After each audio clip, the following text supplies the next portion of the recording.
Olá, primeiro ano, tudo bem com vocês? Vamos começar aí mais uma aula de história, né? Antes da gente começar o nosso tema, né, que agora a gente vai passar para Roma Antiga, eu vou corrigir com vocês os nossos últimos exercícios sobre a Grécia, né? Os exercícios que eu passei para vocês foram exercício 3, 11, 18 e 19, né? Então, a partir desta aula aqui, eu já não recebo mais, né, os exercícios. Eles ficaram para serem postados na última aula, lá na Senec Digital, né?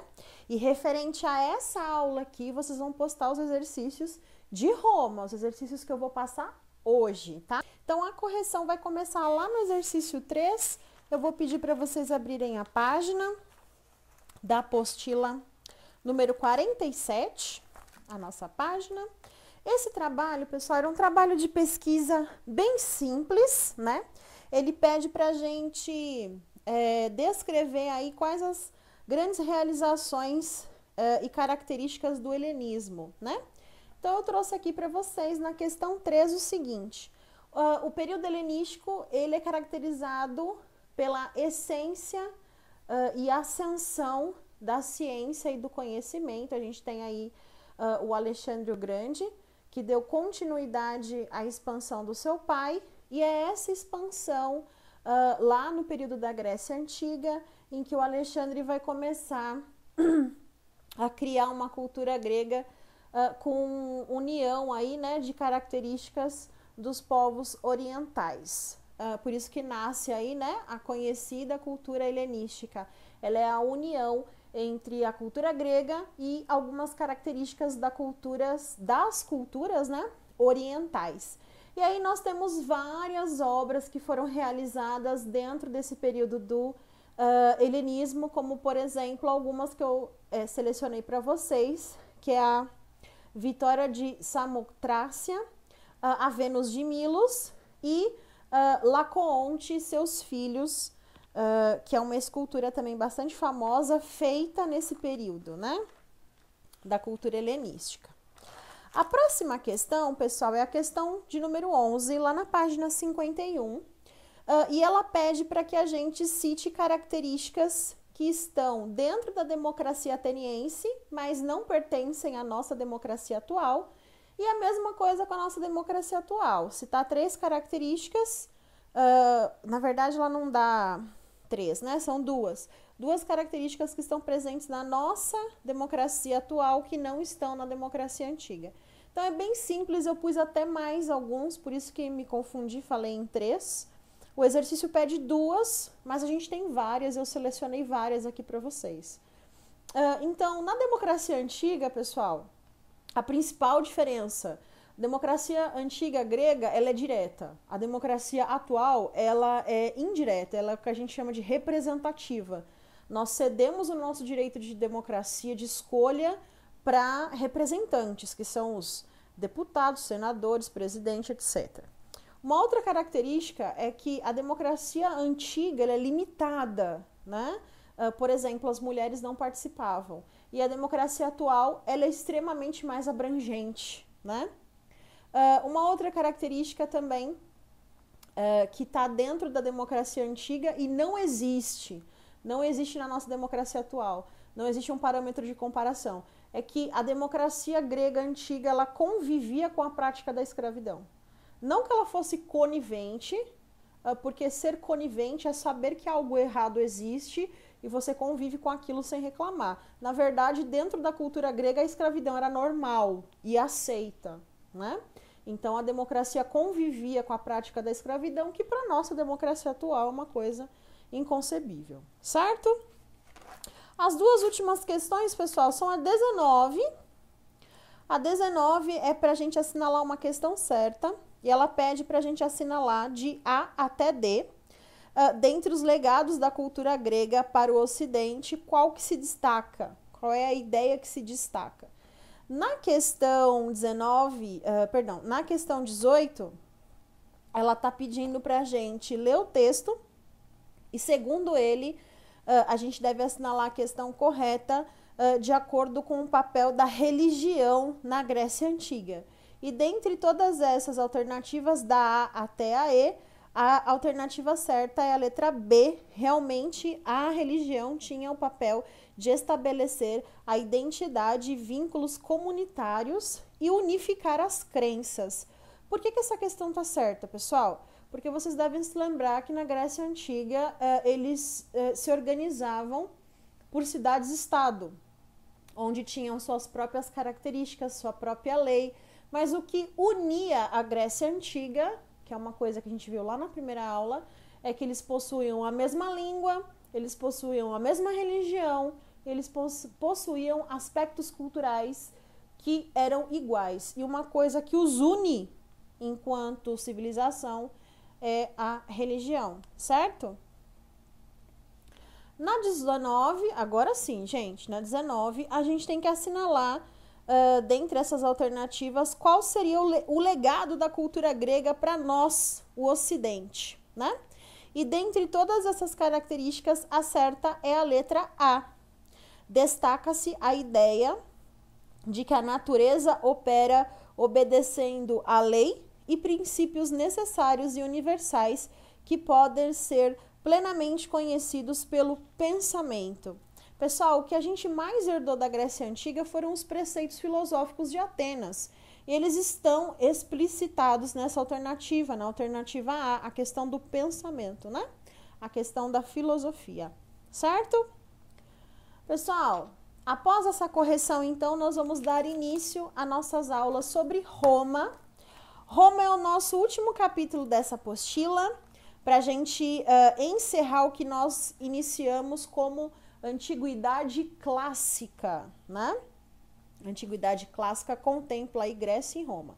E hoje nós vamos falar do Império Romano, começando lá na página 54. Nós vamos falar sobre a introdução a Roma, para vocês conhecerem, e um dos períodos, que é a monarquia. Estamos aí na aula 24. Pessoal, para a gente entender o Império Romano, a gente tem que entender como que, dentro da história e da mitologia, que também está muito presente entre os romanos, como que para eles isso começou. Então, Roma tem a sua fundação histórica e tem a sua fundação mitológica. A sua fundação histórica, pessoal, seria a união de povos que estavam ali na Península Itálica, que são os latinos e os sabinos, né? Que eram civilizações pequenas que viviam da agricultura, do pastoreio, né? Lembrem que a gente está falando aí de um período bem antigo, né? Um pouco posterior aí ao grande Império Romano que a gente está acostumado a estudar.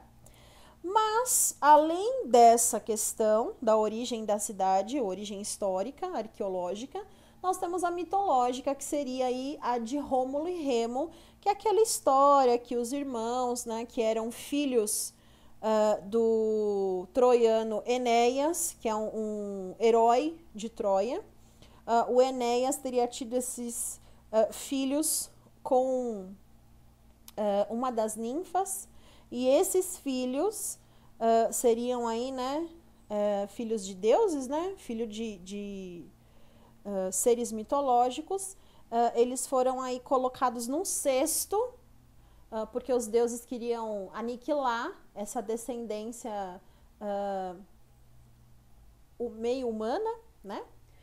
Eles foram postos num cesto, e esse cesto ele percorreu por um rio um tempo muito grande até ser parado numa margem. E aí, na margem, os gêmeos foram encontrados por uma loba que os amamentou. Eles não morreram de fome por isso.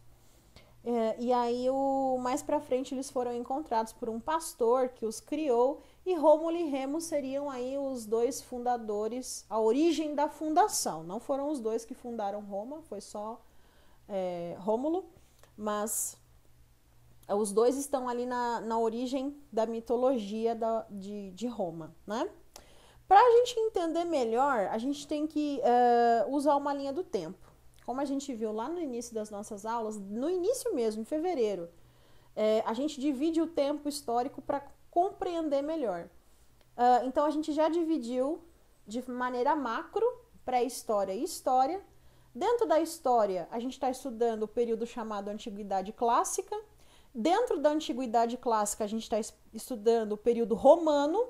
E dentro de Roma, nós vamos entrar aí numa linha do tempo onde a gente divide em 3 períodos.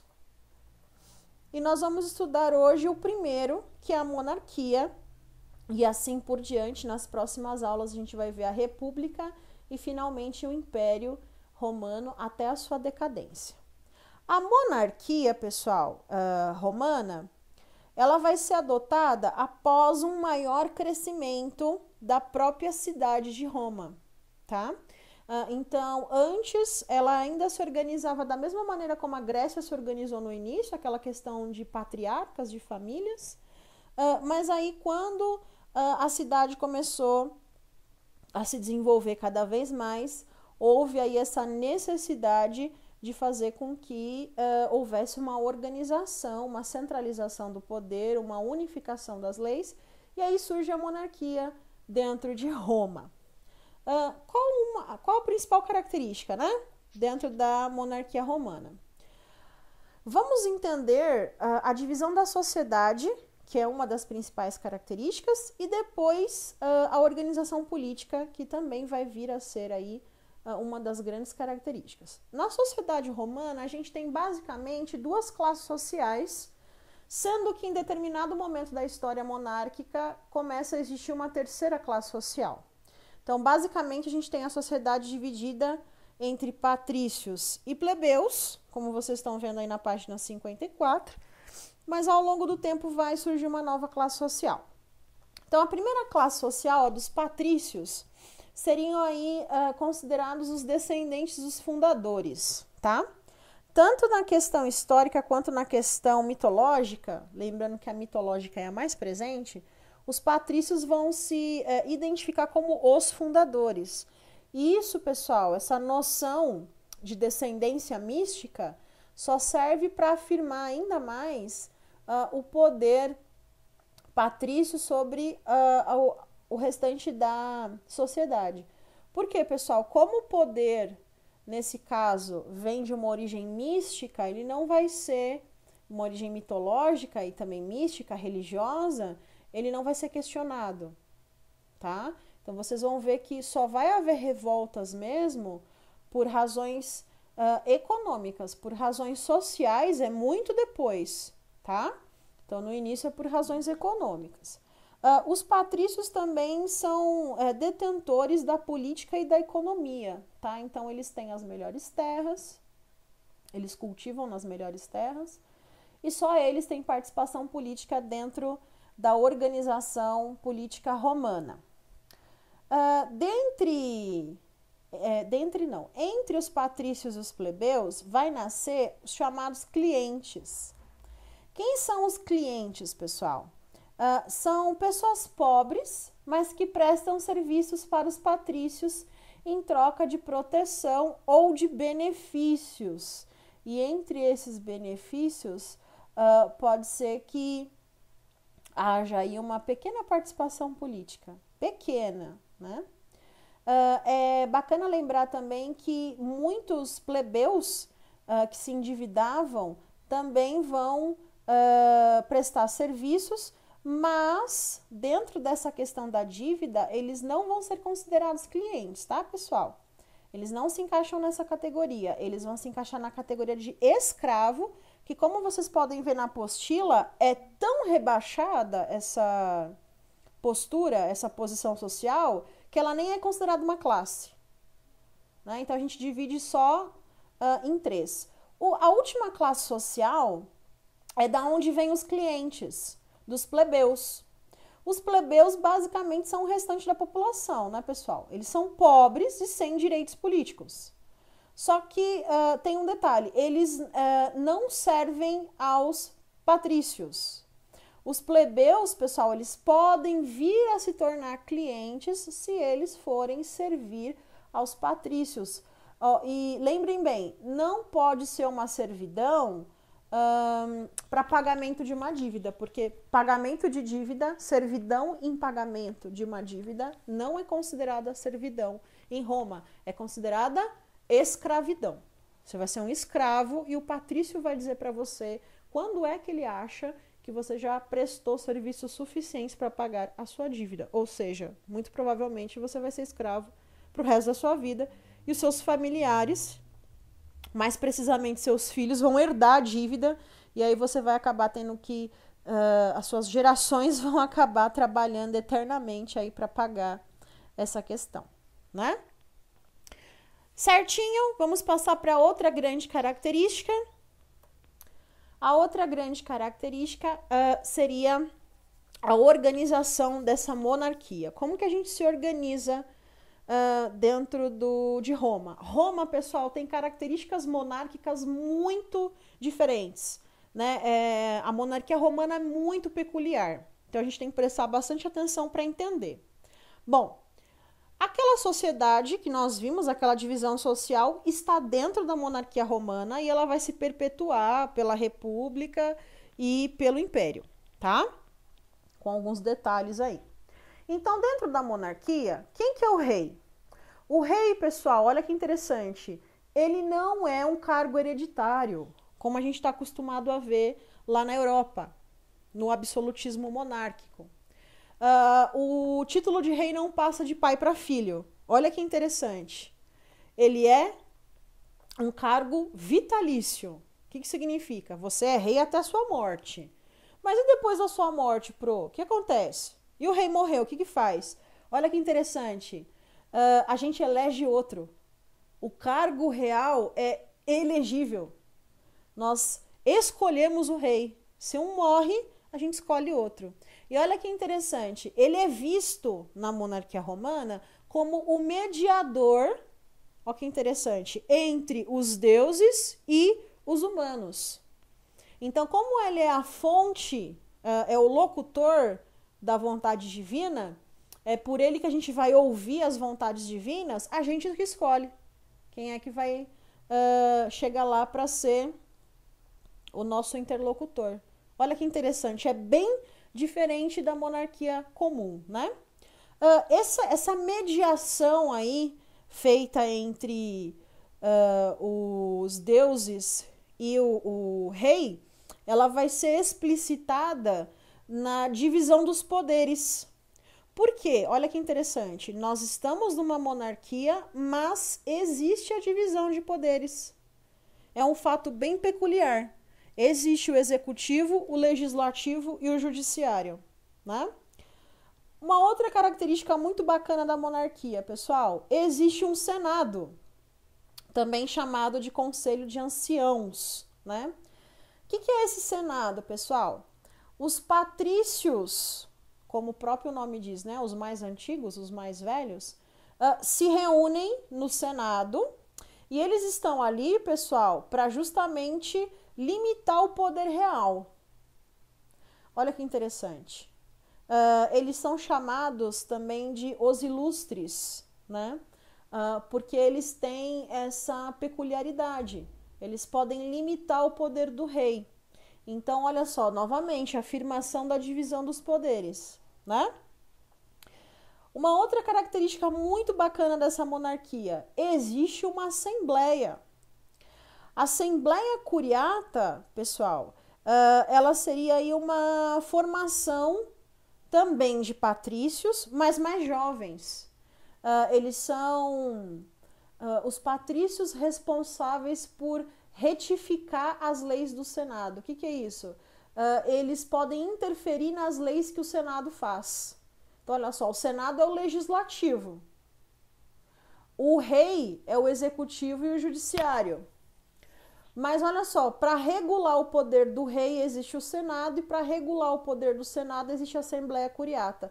E na Assembleia Curiata, as pessoas lá são mais jovens, eles estão em idade militar, idade de servir no exército, que gira em torno aí dos 16 até os 30 anos.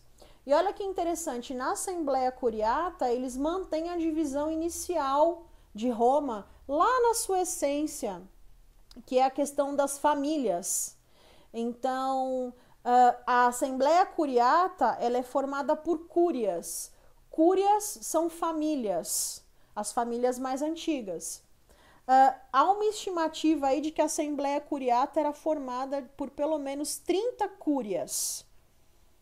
Né? Então, haviam 30 grandes famílias que eram importantes dentro de Roma, né? No momento da monarquia. Eles eram muito influentes. E aí, olha que interessante.